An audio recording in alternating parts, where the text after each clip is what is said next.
Horror कहानियाँ थी। काला जादू। अपने बेटे रिशु के माथे से टपकते हुए पसीने को देखकर सविता की हालत खराब हो गई। ऐसा आज पहली बार नहीं हुआ जब रिशु नींद से घबरा कर जागा है। हाय मेरा बच्चा, न जाने किसकी नजर लग गई है तुझे। जब से मेरे बच्चे ने 10वीं के एग्जाम में स्कूल टॉप किया है तब से रोज बुरे बुरे सपने आने लगे हैं।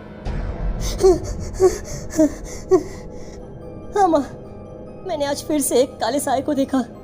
वो यहीं मेरी आंखों के सामने खड़ा था। माँ मुझे बचा लो माँ। वो मुझसे कह रहा था कि मुझसे बदला लेगा।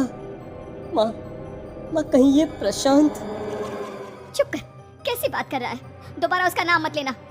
तुझे पता है ना, उस प्रशांत ने आत्महत्या कर ली, तो बार बार उसका नाम मत लिया कर। मम्मी, क्या सच में प्रशांत ने आत्महत्या की थी? चुप कर, बहुत सवाल पूछता है आजकल।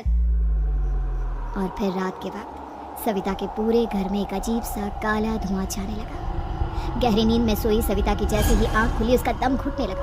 वो दौड़कर रिशु के रूम की तरफ गई जहां उसके दरवाजे पर घूमती एक काली परछाई देख वो बुरी तरह से घबरा गई। कौन है वहाँ? कौन है? सामने आओ। ये मैं हूँ, तुम्हारी काली करतूत।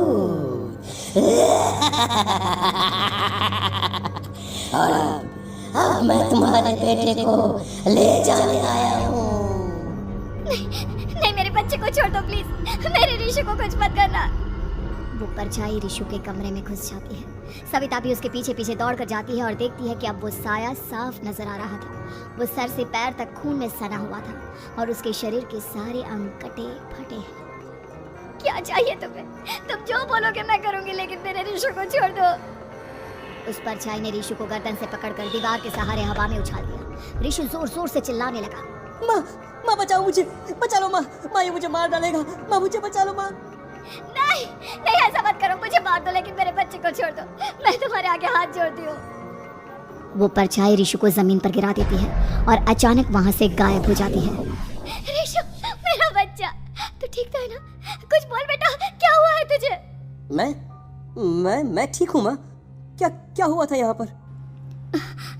कुछ नहीं बेटा, कुछ नहीं। तू परेशान मत हो। हम कल ही गांव के बाहर जो तांत्रिक महाराज रहते हैं उनके पास चलेंगे। ठीक है माँ, हम जल्द ही उनके पास चलेंगे। मुझे बहुत डर लग रहा है माँ। ये बार बार मुझे डरावने सपने आना, ये सब हमारे साथ क्यों हो रहा है माँ? अगले दिन सविता अपने बेटे रिशु को लेकर गांव के बाहर तांत्रिक के पास जाती है। जिस जगह पर तांत्रिक रहा करता था वो जगह बहुत डरावनी थी। चारों तरफ कंकाल और खूब भूतियां नजर आ रही थी। गांव से दूर वीराने में उस जगह पर जोर से आंधी चल रही थी।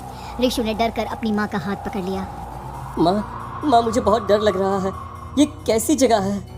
देख बेटा, हमारे साथ जो कुछ भी हो रहा है उसका इलाज सिर्फ और सिर्फ ये तांत्रिक महाराज ही बता सकते हैं। अब यही है जो हमें प्रॉब्लम से बाहर निकाल सकते हैं। जैसे ही सविता और रिशु तांत्रिक की झोपड़ी के अंदर पहुंचे, वहां का नजारा देखकर उनकी आंखें फटी की फटी रह गई। तांत्रिक की झोपड़ी के अंदर कई सारे लोग अपनी गर्दन घुमा घुमा कर जोर जोर से चीख रहे थे। कौन हो तुम और यहाँ क्यों आई हो? महाराज, मेरे बेटे को कुछ दिनों से एक डरावनी काली परछाई नजर आती है और कल रात उसने मेरे बेटे पर हमला भी कर दिया।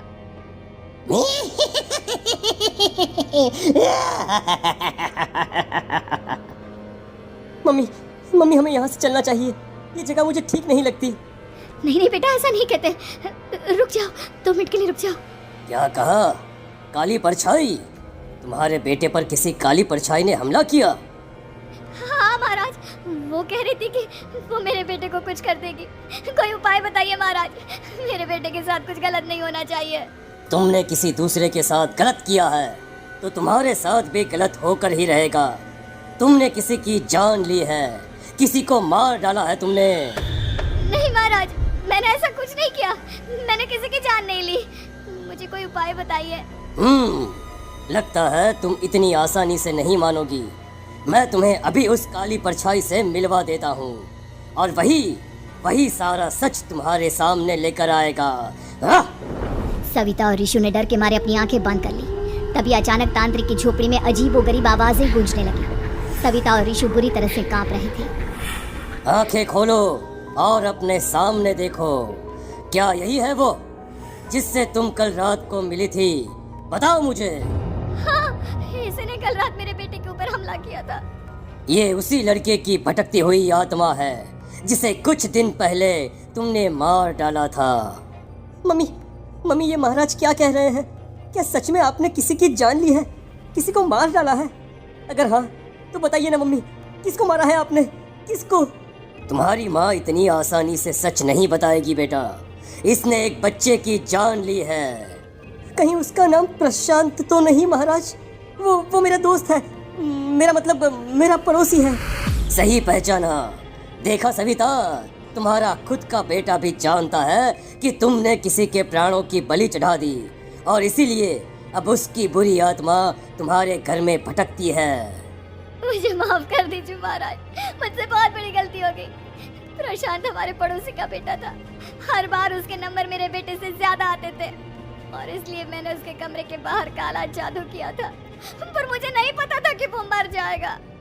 तुम्हारे उसी काले जादू वाली गुड़िया के अंदर एक बुरी आत्मा थी जिसने उस बच्चे के दिमाग पर बुरा असर कर दिया और उसी की वजह से उस लड़के ने अपनी बालकनी से कूदकर आत्महत्या कर ली। इसकी वजह सिर्फ और सिर्फ तुम हो, तुम। नहीं महाराज, जो कुछ भी हुआ मुझे नहीं पता था कि प्रशांत अपनी जान दे देगा। प्रशांत की आत्मा इस वक्त तुम्हारे सामने खड़ी है, हमसे बात करना चाहती है। बोलो बोलो, क्या कहना चाहते हो? मैं जीना चाहता था, बड़ा होकर कुछ बनना चाहता था। आपके बेटे से मुझे कोई परेशानी नहीं थी। अरे वो तो मेरा अच्छा दोस्त था। मुझे माफ कर दो बेटा, मुझसे बहुत बड़ी गलती हो गई, मुझे माफ कर दो। माफ करने से मुझे वापस जिंदगी नहीं मिल जाएगी। मेरे माँ बाप आज भी मेरे लिए रोते हैं। आपने मेरे साथ बहुत गलत किया है, बहुत गलत। और तभी अचानक प्रशांत की आत्मा वहां से गायब हो जाती है। सविता जोर जोर से रोने लगती है। सुन लिया तुमने? ये तुम्हारे अपने ही किए हुए पाप हैं जो इस तरह से तुम्हारे सामने आ रहे हैं। माँ, ये आपने अच्छा नहीं किया। सिर्फ 10th बोर्ड के एग्जाम में मैं टॉप कर पाऊँ इसलिए आपने मेरे दोस्त के ऊपर काला जादू कर दिया। नहीं मम्मी नहीं, अब हम कभी खुश नहीं रह पाएंगे, कभी नहीं। मेरे दोस्त की आत्मा को कभी शांति नहीं मिलेगी मम्मी, कभी नहीं। लेकिन मैंने जो कुछ भी किया सिर्फ तुम्हारे लिए किया। वो लड़का हमेशा फर्स्ट पोजीशन पर आ जाता था और इस वजह से हमेशा तुम्हारे मार्क्स कम पड़ते थे। मैंने तो सिर्फ उस पर एक छोटा सा काला जादू किया था बेटा। मुझे क्या पता था कि उसका ये नतीजा निकलेगा। जिस गुड़िया को तुमने उस लड़के के कमरे के दरवाजे पर लगाया था, दरअसल उसके अंदर एक बुरी आत्मा का प्रवेश हो गया था, जैसा कि अक्सर काला जादू करते समय हो जाता है। मुझे अपनी गलती का एहसास हो गया है। मैं प्रायश्चित करना चाहती हूँ, आप बताइए मैं क्या करूँ? प्रशांत के घर जाकर उस काली गुड़िया को वहां से निकालकर यहाँ लेकर आओ। मैं उसे आग में जलाकर राख कर दूंगा और उसके बाद प्रशांत की आत्मा को हमेशा के लिए मुक्ति मिल जाएगी। अगली रात सविता चुपचाप अपने पड़ोसी प्रशांत के घर जाती है। प्रशांत के माँ बाप प्रशांत की मौत के बाद उस घर को छोड़कर हमेशा के लिए वहाँ से चले गए थे। जैसे ही सविता उस घर के अंदर कदम रखती है, उसका सामना अजीबोगरीब हैवानियत से भरी आवाज़ों से होने लगता है। ऐसा लग रहा था जैसे कोई बुरी तरह से चीख रहा। सविता जैसे ही प्रशांत के कमरे के बाहर पहुंचती है, वहां पर लटकी हुई गुड़िया के शरीर से खून टपकने लगता है। ये क्या हो रहा है? इस गुड़िया के शरीर से खून क्यों टपक रहा है?